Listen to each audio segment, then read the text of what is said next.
Let's see what we got. All right, going live on here. I'll let some folks come to the room while we're doing that.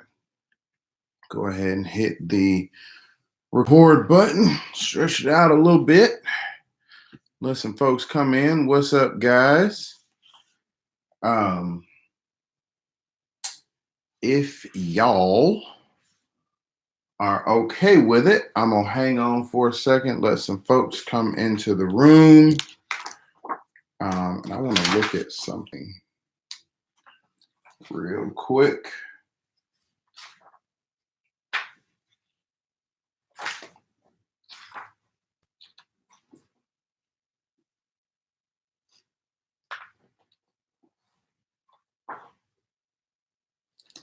All right, I think we are going. What's up, Shane? What's up, buddy? I hope y'all can hear me well. I just going ahead, getting started, getting myself organized. I had a couple of things I want to, kind of go over. Kind of go over with you guys. I'm gonna try one more thing before we truly get to rocking and rolling. I'm gonna see if I can double up and do a YouTube live and a Facebook live. I know I'm doing all this kind of witchcraft and wizardry, as my buddy Plody always says. Guys, if y'all can hear me, somebody let me know you can. That would be awesome. All right. Let's see if I can double up. Let's see.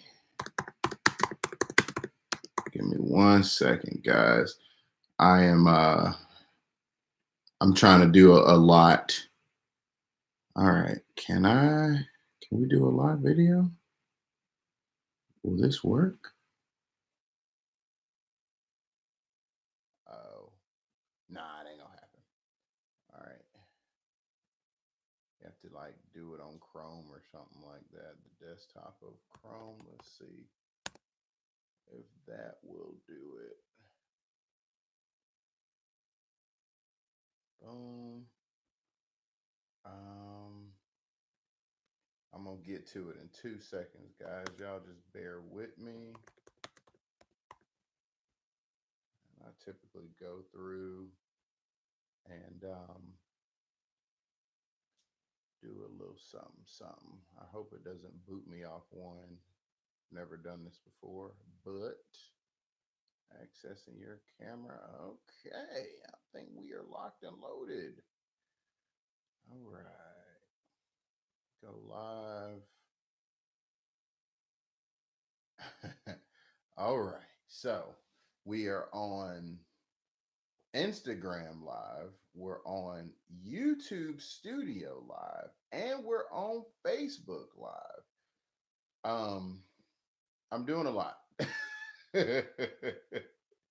I'm doing a whole lot, to say the least, but I think we got some good stuff going on. So now that that's going on, welcome, ladies and gentlemen. I'm glad to be on the Gun Dog Notebook podcast live,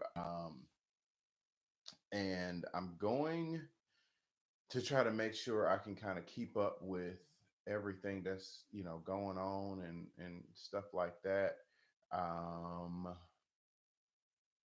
Let's see. All right, what I wanted to do today is actually go over some of the things that we did this past weekend at the Rocky Creek Field Trial Club.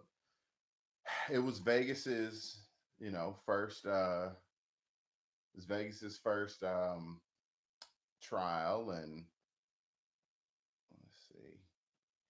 Yeah, there we go. Vegas's first field trial, and I want to kind of go over the nuances, the good, the bad, and some of the standards of just field trialing and kind of what I was expecting, some of the things that I didn't expect, and so on and so forth. And I actually started.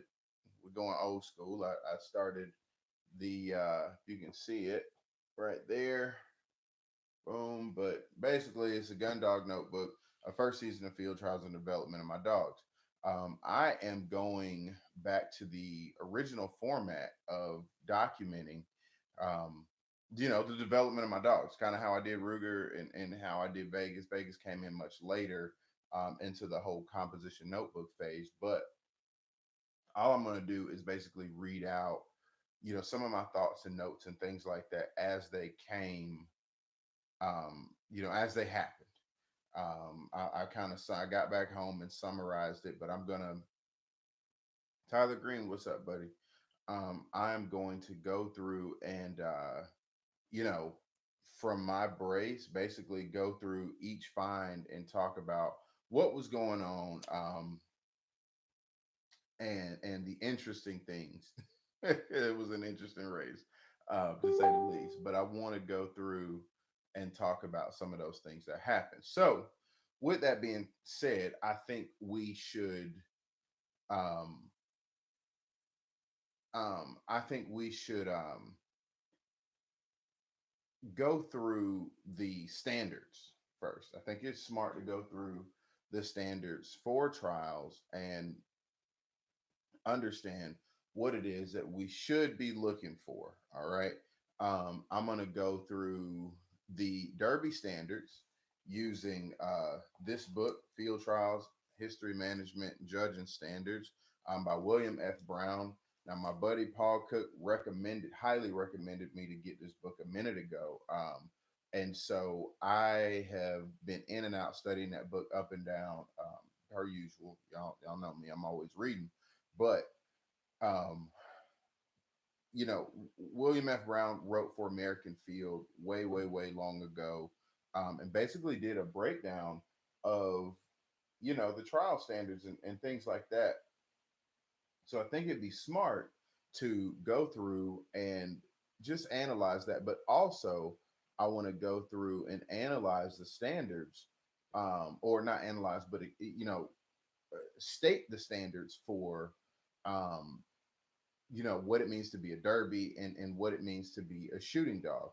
The shooting dog standard is exactly what I'm looking to compete in. I'm not looking to compete in all age dog, the all age stakes.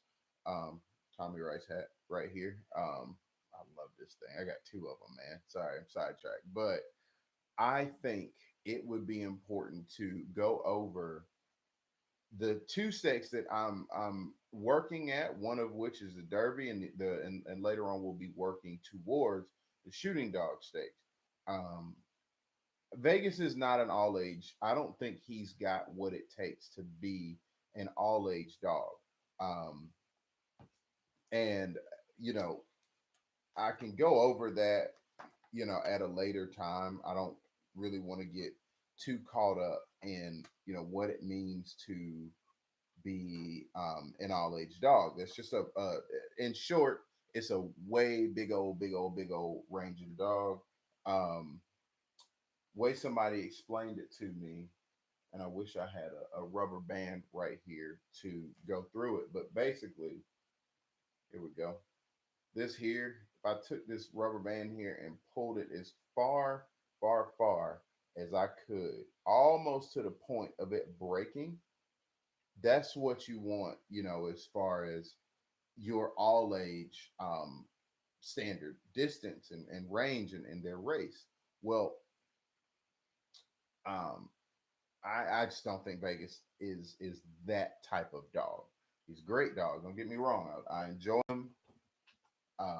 He is a quite the solid hunting dog. Don't get me wrong, and I think he's got what it takes to at least be a competitor, in the American field. Once we kind of get our bearings together, um, I mean, I'm gonna kind of early on say that we surely needed. I knew going in that we needed to work on our. I'm plugging up my computer, y'all, but I knew going in that we needed to work on um, his horseback race, which is fine. I mean, we really just got into the nitty gritty of it, and he adjusted. But anyway, so I'm going to go over first the the uh, the shooting dog stake, and I'll work. Actually, no, let's go Derby first. Let's go in order. So just real quickly, out of William F. Brown's book, I'll just give you the first probably half a page. Yeah, about half a page. He says the Derby is not a finished dog, hence can only be required to show the primary instincts of a bird dog, somewhat modified by his limited experience and training in bird finding and pointing.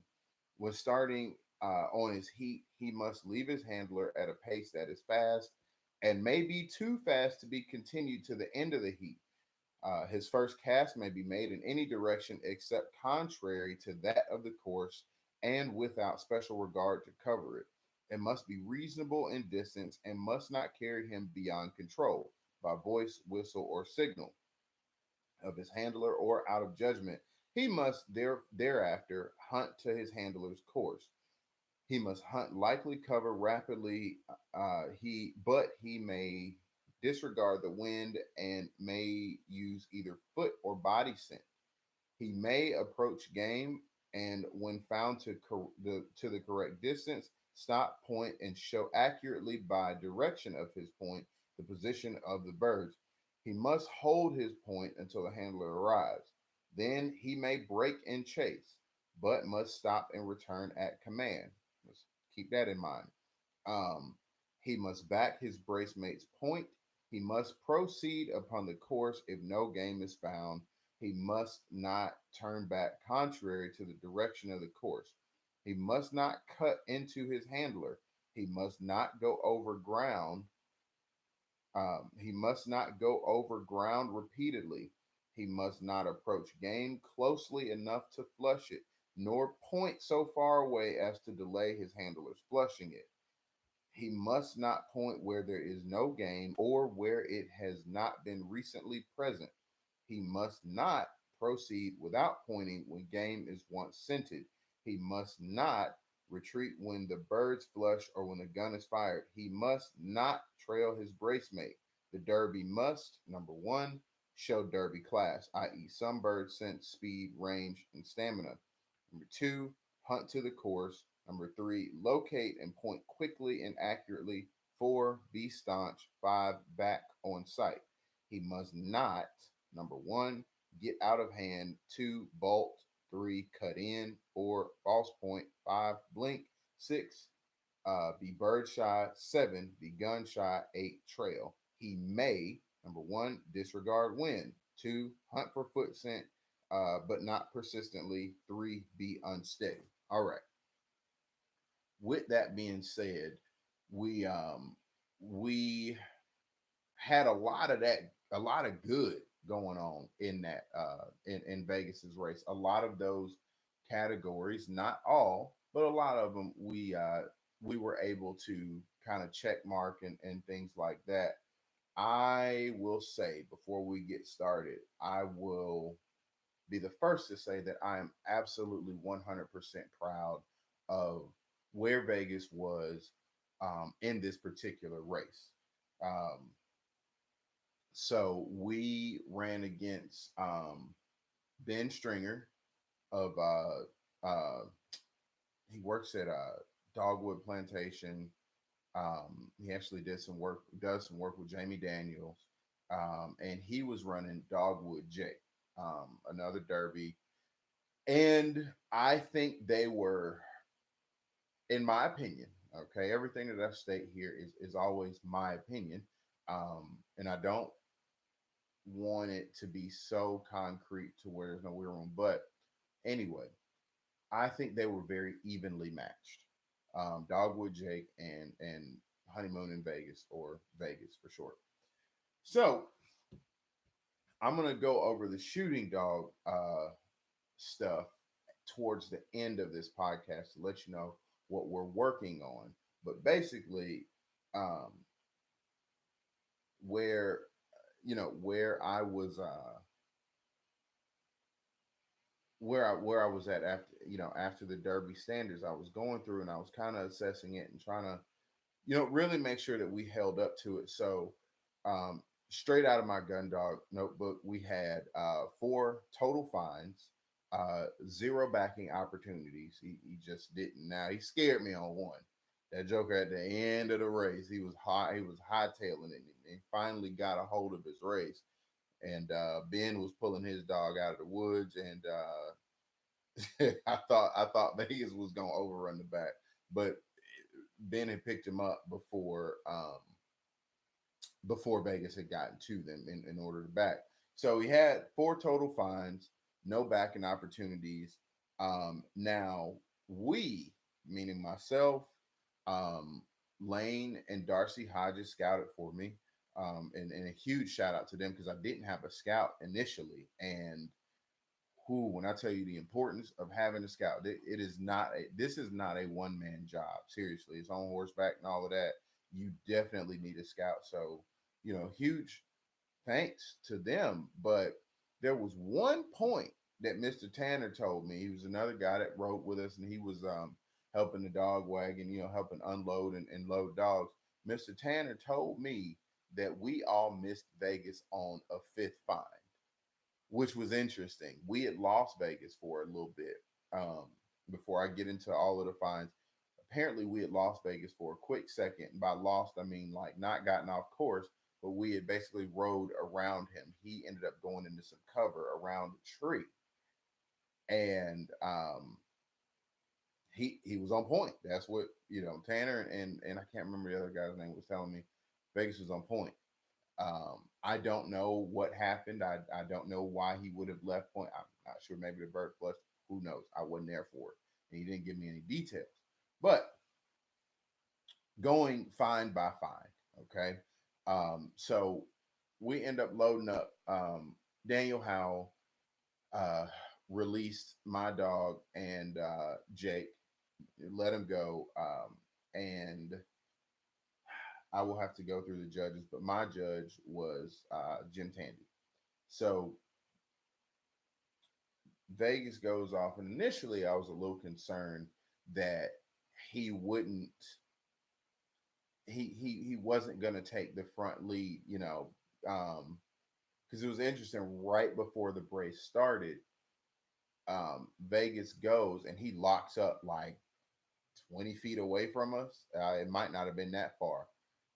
Some birds had been hanging around um, the starting line, and the Joker caught scent.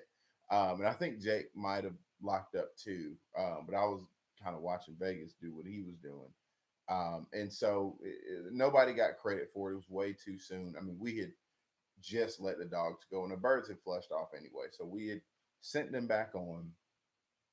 I'm whistling. And what I did learn about this was to get him going. Um, whistle ahead, and there was a point when Terry Chastain really helped me out in this stake. And that's one thing that I do like about trials. Everybody's looking to help everybody out, regardless of the competition. Folks are new. I'm definitely new coming in. I've been working towards this for a minute now since I got Vegas. So there are some things that I'm going to learn, some things that you just learn on the fly. But we send the dogs off, um, and Vegas and Jake they're hightailing it, and they're starting off pretty well. They're starting off with a strong race. They end up bending the curve, and Vegas took a wide right turn. Jake hit it pretty sharp, so now we're coming out of the woods, out of Pine Woods, and um, going towards an open field. Another thing that you want to make sure your dog is prepared for to be able to attack that open field. So going in, both dogs still hightailing it. Jake ended up being a little bit wider. Vegas somehow circled around me, just kind of looking for me, and this dog is still used to, walking. So he circles back around me and ends up getting tangled up in my horse for a second. I think the horse in his trot ended up kind of popping him a little bit. Um, didn't deter him, didn't do anything, but I think he learned his lesson real quick to stay away, not to run so close to the horse. So he did. He kind of shook it off. I saw his whole demeanor change, and he shoots forward, catches up to Jake. Well, then we're coming up against the fence line, and we're going to take a right turn, and Vegas ends up going into the brush and locks up on point. I mean, just beautiful point. Locks up in the brush real thick. Um, made me proud. I was like, all right, cool. Jake also comes into that same area and backs Vegas. So this is where we are in the first find, and what I wrote down was along the fence row, Vegas first to the bird, Jake back, bird flushes to the left before I got off my horse. Tom Hennis, who was kind of directing us through the course, Tom Hennis informs me to fire my gun. Vegas stands tall, broke fine, held nicely. As I was getting off my horse, the bird ends up flushing, like just Vegas didn't know, neither of the dogs bumped it. It just wild flush on its own. Vegas is still standing nicely. Jake is still standing nicely. And Tom looks at me. He was like, hey, man, fire your gun. So I get off the horse, unload, walk up. Bird is long gone, but peels off to the left. Bang, I fire again. Well, as I'm, um, pulling Vegas out, he ends up somehow getting tangled up into the fence line. He like both dogs were kind of like half their body were on one side of the fence and the other half were on another. They were in like a hole in the fence. Don't know how it happened. So we ended up kind of getting tangled up in the briars and stuff like that, going to get him. But it was fine. We pull out. Bird's long gone to the left. Well, then we send Vegas back off. We send Vegas and Jake back off to start the race again. And I didn't even get a chance to get on my horse another, it seemed like what seemed like 10, 15 seconds. We end up moving a little bit forward, and Jake ends up pointing a bird, what was it, maybe 20, 30 yards down the way along that same fence row. Totally different bird. Vegas ends up locking up again. Totally different bird, a little bit closer to us. So now both dogs are standing tall, looking real pretty on point again. I mean, this is a back-to-back point. Um, and so here leads our second find. I was nervous about the find, but I'll again go back through my notebook. I say Vegas and Jake are released, and seconds later, both dogs are back on point with two separate finds. Jake is about 20 yards up the fence line. I was nervous that Vegas was pointing old scent, but still went into flush with success. Vegas stands nicely and tall through the shot.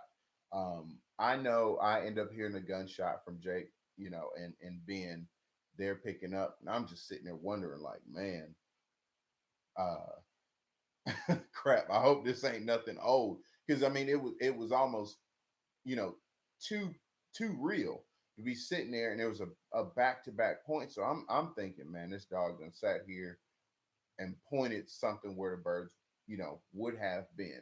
Now again, according to Derby standards, according to this William F. Brown book, that's not the worst thing in the world. That's all right. But I still really don't want that. We go in, and it was another lesson learned. I mean, hunting is always one thing, but trialing, you have got to be thorough. I was using a flushing whip also. So I'm in there kicking around and flushing, and apparently the bird, and I didn't see it, but apparently the bird had run out of the brush and flushed off, and the gallery called it. Everybody was like, ah, there's a bird, there's a bird. Okay, cool. I fired the gun. Vegas is still standing, broke to the flush and shot. So now I've got two fines. Jake has a back and one fine there. Um, Still feeling good about it. All right. So we load up and release again. Now we're hitting that open field, and we're moving a little bit more time um, goes along, and we are man, it's interesting how much this stuff comes back to you when you're, I guess, narrating it. But we're going along, and we cross that open field. It's a couple hundred yards, no fines or anything. But Vegas ends up hitting, going into the woods again, and he starts getting real birdie, birdie, birdie, birdie. And me, I'm so anxious about it. I start grabbing his hat. This is a hat that I wore. I end up grabbing it, and I know I tipped it at first, thinking that he had locked up. He stopped. The good thing was he analyzed that there was nothing there. It was old scent and kept going. Jake, by this point, was well ahead of Vegas. Now, after this point, I do not remember what else Jake was doing. All right, because we started to get split up from this point. So Vegas ends up getting birdie. Nothing happens. I don't, um, I- I end up trying to, I end up kind of trying to brace my whole, like break him a little bit, but nothing happens. He keeps going. Um, and Vegas ends up hitting a tight uh, left turn around a bend, and I ended up having to call because he hit a left and then kind of veered to the right around this. It was just this weird. It was kind of windy or whatever, but it was a good course. And so I blow the whistle, send him back to the left. We're now going left. Vegas locks up again. But this time he's sure of himself, standing there point. Well, I'm riding and my dang horse don't want to stop. So I'm pulling up on the reins, and dang thing doesn't want to stop. He just does not want to stop. I mean, he's, giving me a little give. And that comes into play later also, but he gives me a little bit of give. And so I just jumped off the horse. I just, we're not like hightailing it or nothing. I just jump off the horse straight up. Like it, I'm not about to sit here while my dog is on point fooling around with you. And he wasn't gonna go nowhere anyway. So I go, and this time it takes a little bit longer to get in there and flush around. So the third find I wrote, Vegas comes into a new area around the bend, Jake running ahead. Jake seemed to have missed the bird, and Vegas establishes point on the edge of a small wiregrass cut. I walk into flush after moments of thorough flushing work. A crippled Tennessee red quail, just a different phase of bobwhite quail, pops out, attempts to fly, but lands ahead of Vegas about 10 to 15 feet in the open. Vegas is tempted, but does not give chase, and although repositions his body in the direction of the now exposed bird. I shot my blank pistol at the moment of the flush. Vegas again with a broke stand. Um, so that was the thing. So a couple of things happened in that moment. Um, wasn't a wild bird trial. So a lot of the times when you have released birds, we all know this. This is no secret. Sometimes they just don't want to act. They don't want to act right. They don't want to cooperate. So the bird gets up, like I'm, flushing around, flushing whip, and I see the bird kind of poke his head out of the brush, and I remember smacking it with my flushing whip. Bird gets up, flutters off, but I don't know if it was injured or crippled or just wasn't too healthy. Whatever it was, drops into the open. Now that is very tempting for a very very young dog to not chase. But I'm very excited that my little Vega man, I've been calling Vega man like Superman, but he did not chase the bird. He stepped a couple of paces like in the direction of the bird and just basically reestablished his point. It's a sight point now. But he's standing there, and I go and I'm able to kick the bird off or whatever. But by the time that bird had gotten out of the brush, and about to be exposed, I fired my gun. So we're good there. I was very proud of him. I pick him up, um, and Lane Hodges, Lane had by then sent him back off. So we were one thing also that came into play was the fact that I did, like I said, I didn't have a scout. Um, a lot of people during the trial, from what I understand, won't necessarily step up and scout for you. But Lane and Darcy, his wife, definitely asked me right, in the beginning, they were like, "Hey, do you have a scout?" I was like, "No." They were like, "Nope, we got you." I definitely owe them a huge debt of gratitude for that. And I think we should all do that. If you have a chance and you see, you know, somebody needs help during the trial, step in. That goes so far. And come to find out, Lane and Darcy actually their training facility and kennel is right down here in Griffin, Georgia. Like, I'm gonna go and train and work dogs with them. But anywho, I just can't thank them enough for being able to have my back. Um, during that trial. And they didn't have any dogs in the Derby. They had dogs in the shooting dog competition they actually placed. So we ride forward, send Vegas off,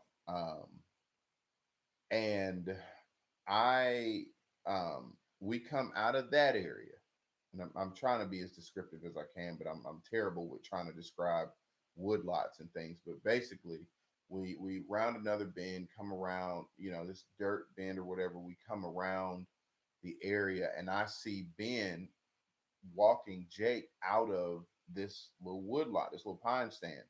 So they send off, and like I said, we had gotten split up. They were further ahead of me. One thing about trials, you don't win trials in the back. So I spent a good amount of time in the back, just behind. Now my judge stayed with me, and of course, but you've got to have a forward race, and that was something that I knew, but it really hit home then. But anywho, Vegas is, he's going, he's rocking and rolling. He swings into that same pine stand that that Ben and Jake were in. So they're walking out, they go on. And next thing I know, I'm going and I'm trying to get Vegas out of there because I'm thinking, all right, man, like, don't be just chasing, another dog. Don't do that. I don't need you to do that. Sorry, I'm repositioning my phone. But don't just be chasing another dog. No, he goes in and Darcy goes, "Hey, Darrell, um, I think Vegas is on point. He's standing in there." And I said, "Huh, okay." So Lane goes in to see because I was a little bit ahead of the pine stand. Lane goes in to see, um, and he was like, "Yeah, man, like your dog is on point." It's like, "Oh, okay, cool." I I heard the gunshot come from Ben and Jake, so I'm just thinking it was just something just random. So I go, of course, go in and I'm thorough. Well, I go in and what is Vegas doing? Standing nice and tall again, confident on his point, no flag and no nothing. So I know there's another bird in here. I thought Jake had flushed them all. That's another lesson. Be thorough about your checking. So I go and I didn't even really have to kick around because the vegetation was it was thick green vegetation, very healthy, but probably 6, 7 feet ahead of Vegas, I see a little brown something. Of course, it's feathers, it's another quail. All those quail hadn't flushed out of there and they had moved to a different area of that pine stand, apparently from where Jake was. So I go and I, you know, kick around, flush up, bird, pow.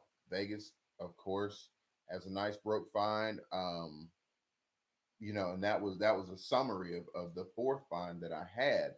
But um the second part. of that, was I flushed a single quail and shot. Vegas stood with broke manners as I carried him out and attempted to mount my horse. Lane sent Vegas off. Vegas peels around to the same area as he entered. So now we're back in that same pine stand. Um, and an additional single flushed. So the bird flushed before Vegas was able to establish the point. But he did not knock the bird, but did stop to the flush. Um, my horse was also tired and began to get ornery, uh, really being kind of an asshole to say the least. Lane was finally able to get Vegas back forward. Um, and I was able to finally remount after my saddle slid. So I'm getting back on my horse, and my dang saddle slides down. Wasn't on tight. I didn't saddle it. It wasn't on tight enough, and the horse is tired. Um, the judge helped me get it back adjusted. You know, and Daniel Howell came up and he just gave me his hand, and we kind of just secured the horse and got him back stable.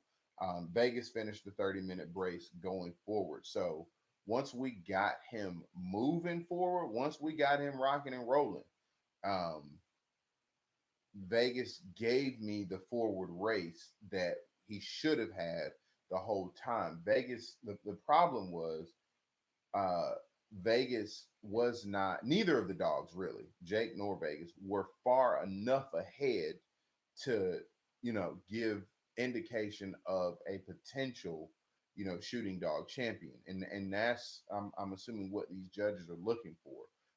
Vegas was not the 250 yards or more that I needed him to be. Now, did he find more birds than everybody? Absolutely. Was the bird work broke? I mean, stylish? Absolutely.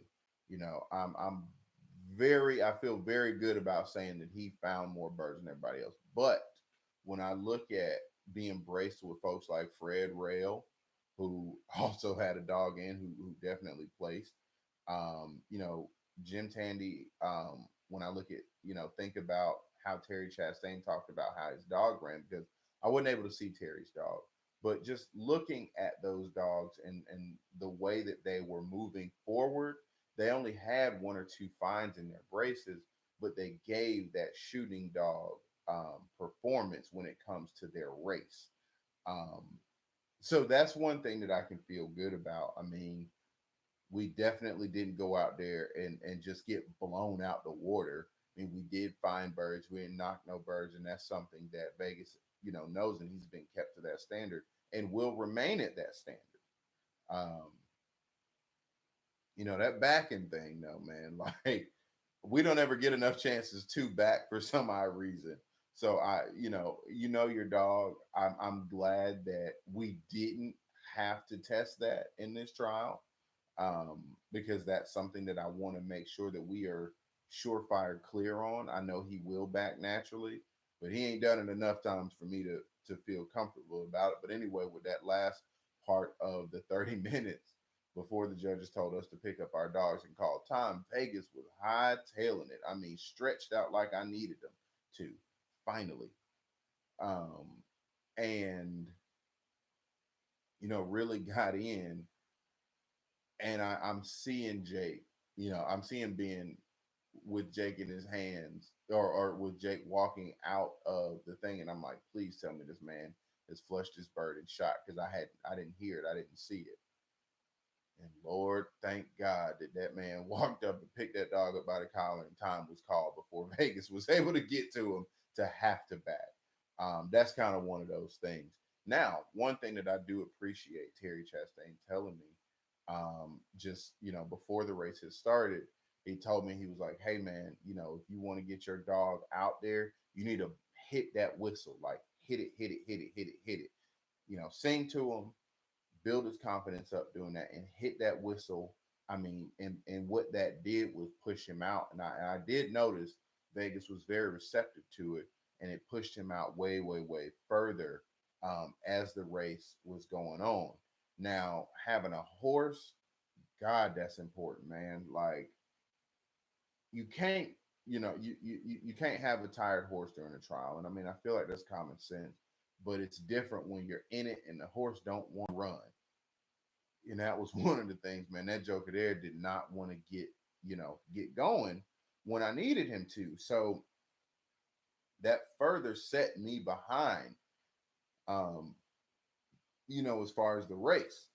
I feel like if I hadn't have been fiddling around with Vegas and a horse trying to get them going and get them going and get them going, I feel like we could have had another find in there. So that's definitely something that Murphy's Law 87. It is so funny that Murphy's Law 87 just joined.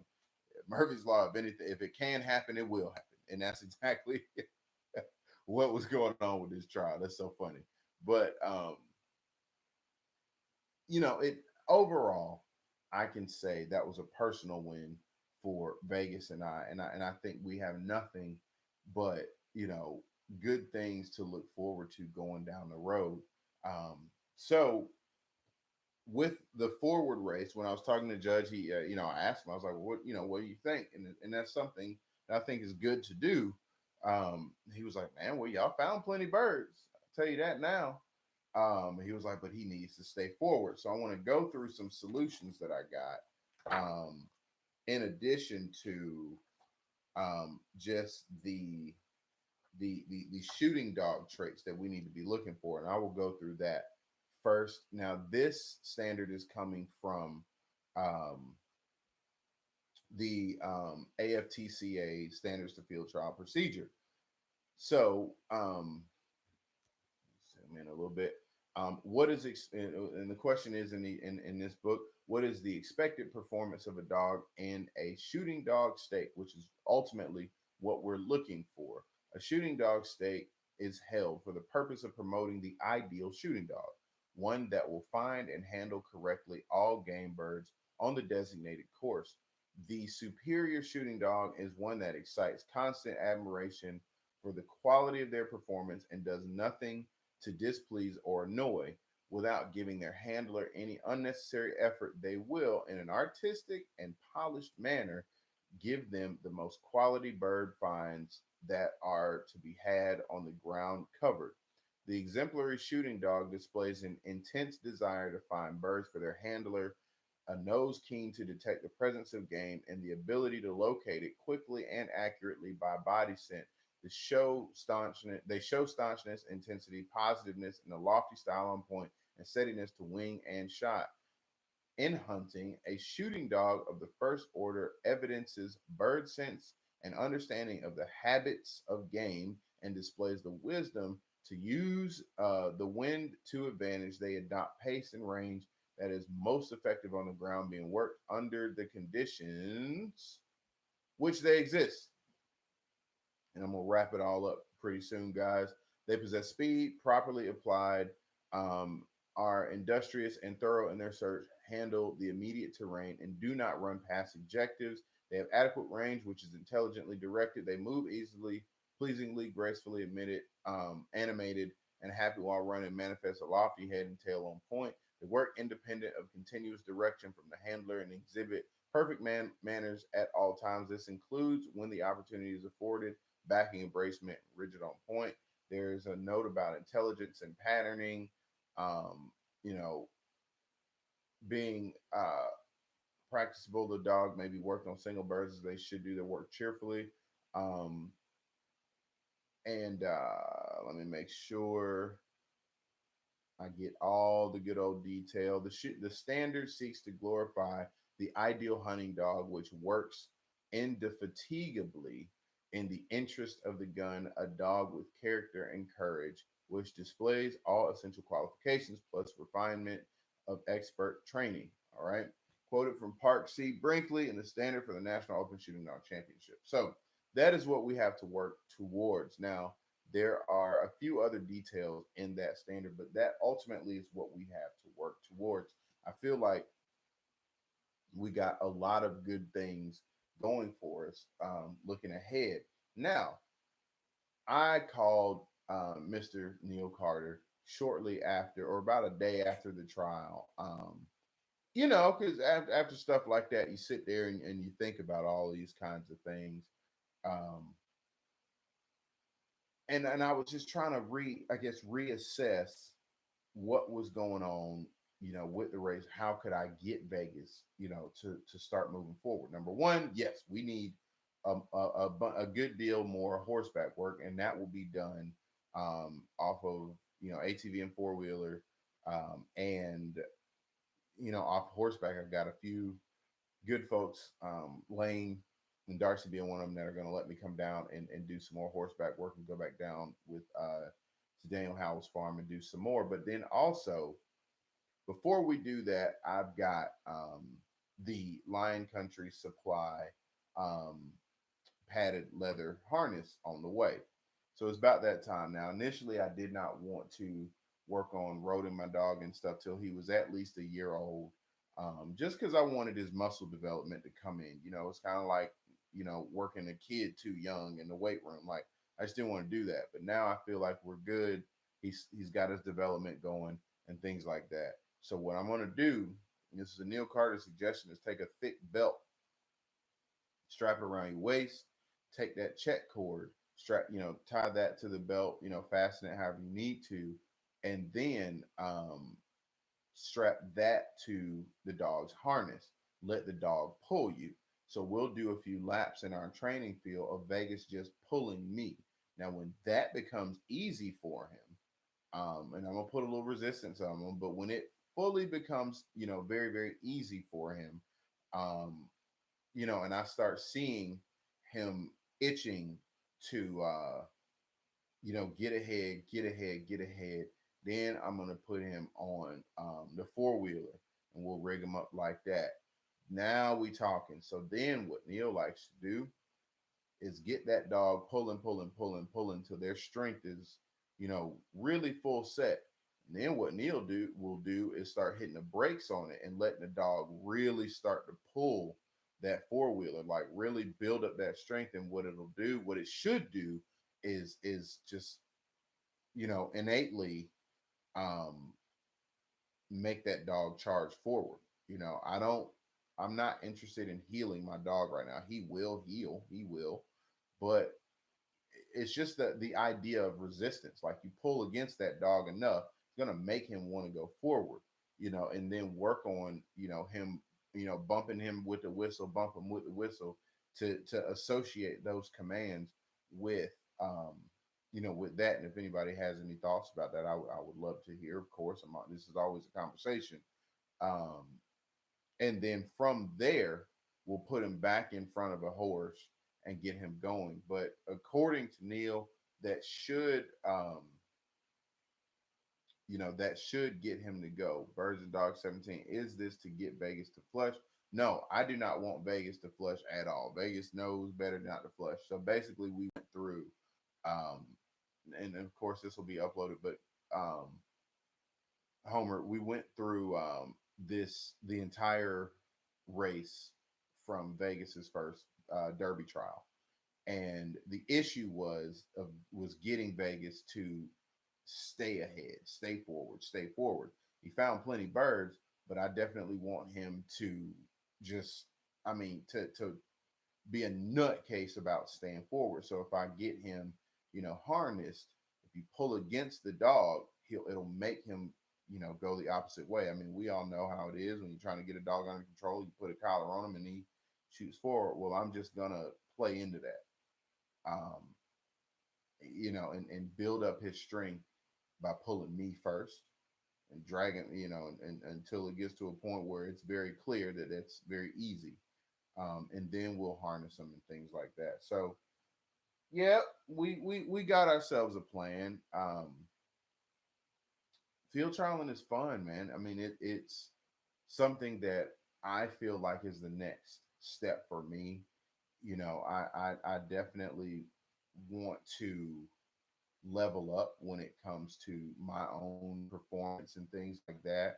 Um, you know, with my dog, you know, killing birds is cool and hunting is great, but that's where, you know, the competitive aspect in me comes forward. You really looking to see how great a bird dog I can develop. And then coming in the summer, I talked to Cedric Smith, that's supposed to be breeding my next dog. She should, in March, she should come in, and if so, Lord willing, fingers crossed, we'll have ourselves a second dog. And I'm hoping that dog will have a little bit more of a motor to him, and Birds and Dogs 17. There's nothing like a little competition to get you to push your limits. Absolutely.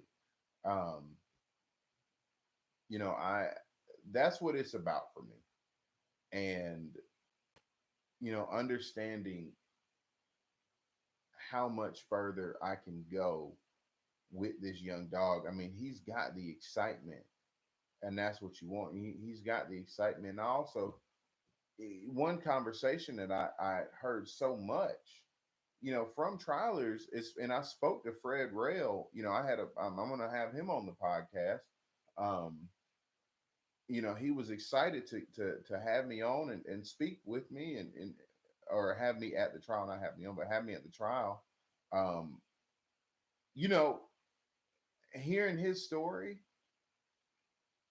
all of these folks, Lane, Darcy, Fred Rail, they were all like, man, we're excited to get folks out here. This is something that, we should do. There was a time that Fred told me, like, when the field trial season started, like dang near the whole town would come out and they would have a bird field, and it'd be almost what I imagine would look like a stadium. I'm sitting here,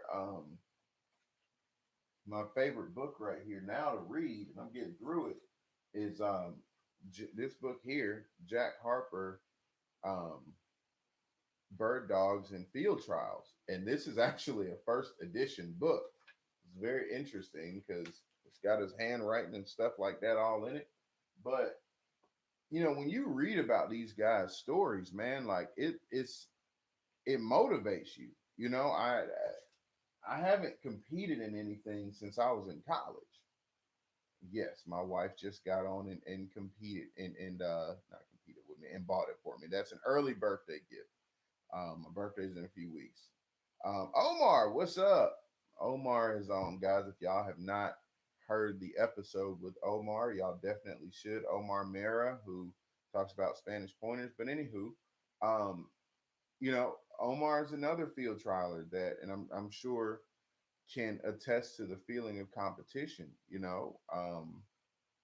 It's interesting. I was on just I was in the car.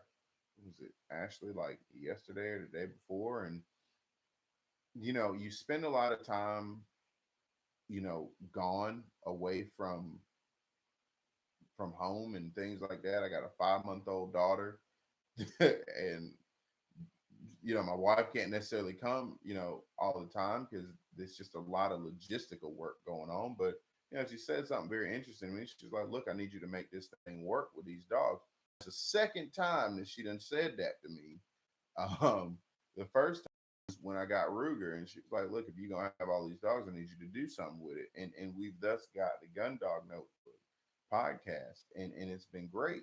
But now she says that again as I enter this this field trial world. And I'm a competitor, man. Like, don't tell me to do something and not expect me to get it knocked out. And I think we need to have, you know, I think we need to adopt this, mentality of, yes, I'm telling everybody this. So I think we need to adopt the mentality of, doing the best that you can and not letting, anybody, tell you otherwise. Jordan Wells actually made a post the other day on Facebook, and I've had him on too. Um, Let me see if I can find it.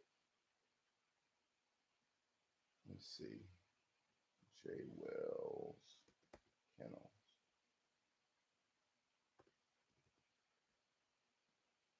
Hold on, guys. He made a really cool post that just definitely identifies with the sentiment, and I'll have to see if I can backtrack it if I can't find it on here. Um, Let's see. Let's see. Mm, let's see. Smith.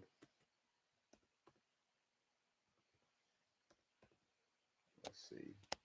Give me 1 second, guys. I'm gonna see if I can find it. Training inspired by the Hunt Smith method. I want to see if I can find that quote that he said. I should have screenshot it, but I definitely did not. But it really stuck out to me. Um, let's see.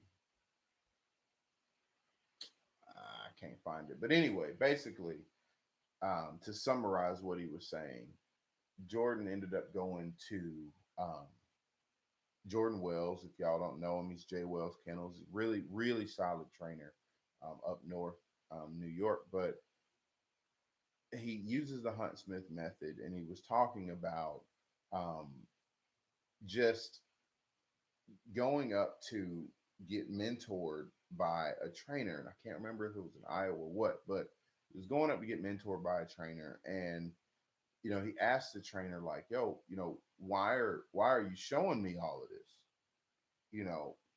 Just on a competitive level, like, we trialers, like, why are you showing me all of this? And in short, the guy basically says, because I'm always going to know how to do it better than you. And I took it from the post as Jordan saying, he was inspired by that, and it always fuels him to want to know how to do more and do better and how to make himself better as a trainer. I would love to find that post and see if I can quote it specifically, quote the narrative specifically. But that's how we all should be.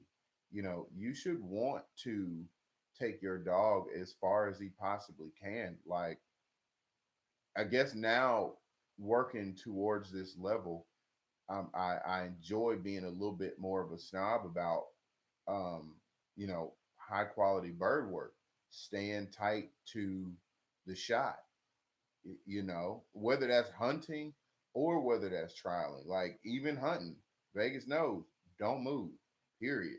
Stay there. And, really polishing it and things like that. I mean, it's one way to extend the season, but I really think, like, you're trying to get the SEC or the NFL players of the dog world. Like, that's what you're working towards. And I promise you, man, like, you see a dog break after the flush, it's like, okay, like, I appreciate that. And that's no shade on anybody. But then you see a dog stand tight, stand pretty, stand tall. You put the work in and things like that. Um, it's a different feeling of gratification.